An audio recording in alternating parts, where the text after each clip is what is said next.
सभी को भैया दूज की बहुत बहुत ढेर सारी शुभकामनाएं। साथियों, आज भैया दूज का त्यौहार है, तो आप सभी लोगों ने भैया दूज का त्यौहार मना ही लिया होगा। सभी बहनें अपने भाइयों को टीका लगा दी होंगी, मीठा खिला दी होंगी और भाइयों की लंबी उम्र के लिए भगवान से प्रार्थना भी कर लिया होगा। यह त्यौहार रक्षाबंधन के बाद दूसरा त्यौहार है जिसमें भाई और बहन दोनों लोग पूजा पाठ करते हैं और एक दूसरे की लंबी उम्र के लिए प्रार्थना करते हैं और उनकी सुरक्षा के लिए प्रार्थना करते हैं कि इनकी लंबी उम्र दीर्घायु हो और स्वस्थ रहें। ये त्यौहार क्यों मनाते हैं साथियों, जो कथा प्रचलित है वो कथा आपको बता दे रहे हैं। इसमें बना क्या है, किस लिए बना है, तो इसके अंदर और जो ये रखा गया है सामान वो रखा किस लिए गया है वही बता रहे हैं, जो पुरानी कहावत कथा है। तो इसमें बताया जाता है कि जो यमराज थे वो अपनी बहन यमुना से टीका लगवाने गए थे और तभी से ये त्यौहार मनाते हैं कि यमराज को कभी समय मिलता नहीं, क्योंकि उनको जब देखो तब किसी न किसी के पास पहुंचना रहता है। समय निकाल के वो पहुंचे अपनी बहन के पास टीका लगवाने के लिए पहली बार। तो उनकी बहन गुस्से में थी, बोली कि कभी आते नहीं हो। तो उन्होंने बताया कि हमारे पास कभी समय रहता नहीं है और किसी तरह समय निकाल के आज हम आ गए हैं, और लेकिन अब हरदम आएंगे हम। तभी से त्यौहार मनाते हैं। और दूसरी एक कथा और प्रचलित है कि एक बहन थी, उनके 7 भाई थे। बहन का नाम था सताना।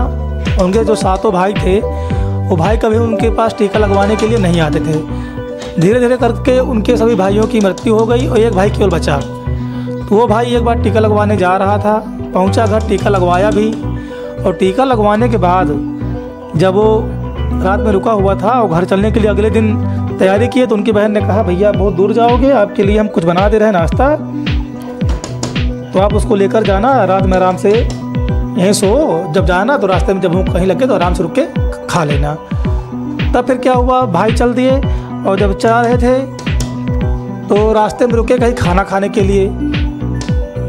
सुबह जल्दी निकल लिए थे तो उस समय लाइट रहती नहीं थी। तो जो पेड़ा बनाई थी बहन ने चावल के, तो चावल के पेड़ा जब बनाई थी तो रात में उन्होंने जांत, पहले था जांत, हमारे यहाँ भी है, आप लोगों के यहाँ होगा कि नहीं होगा नहीं मालूम, जो लोग गांव के उनके यहाँ भी जांत होगा।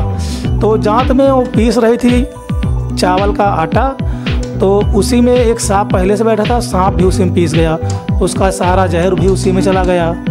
जब सारा जहर उसी में चला गया तो पूरे लड्डू में मिल गया। जब उनको सुबह उठी तो पता चला कि ये तो ऐसा हो गया है, तो भाई हमारा खाएगा वो भी मर जाएगा। तो भाई तो सुबह जल्दी निकल लिए थे 5 बजे उठ के। तो बहन को पता चला 6 बजे 6:30 बजे सुबह जब वो हुई तो बहन तुरंत भगी वहाँ से।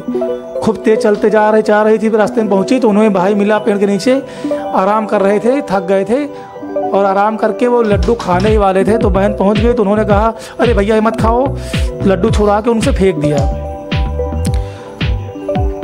तो भाई अपने बहन की बात से बहुत खुश हो गए, वो अपने घर चले गए और बहन इधर लौट रही थी अपने घर की तरफ। तो रास्ते में एक विधाता मिली बुढ़िया।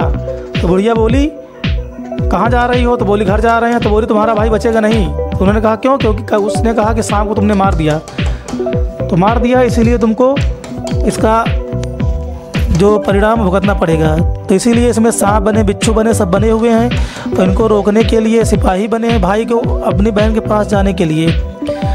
कई तरीके से रोका जाता है। तो ऐसी कथा थी दोस्तों। वीडियो कैसा लगा? अगर आपको अच्छा लगा सब्सक्राइब लाइक जरूर कर देना। मिलते हैं अगले वीडियो में। नमस्कार, जय हिंद।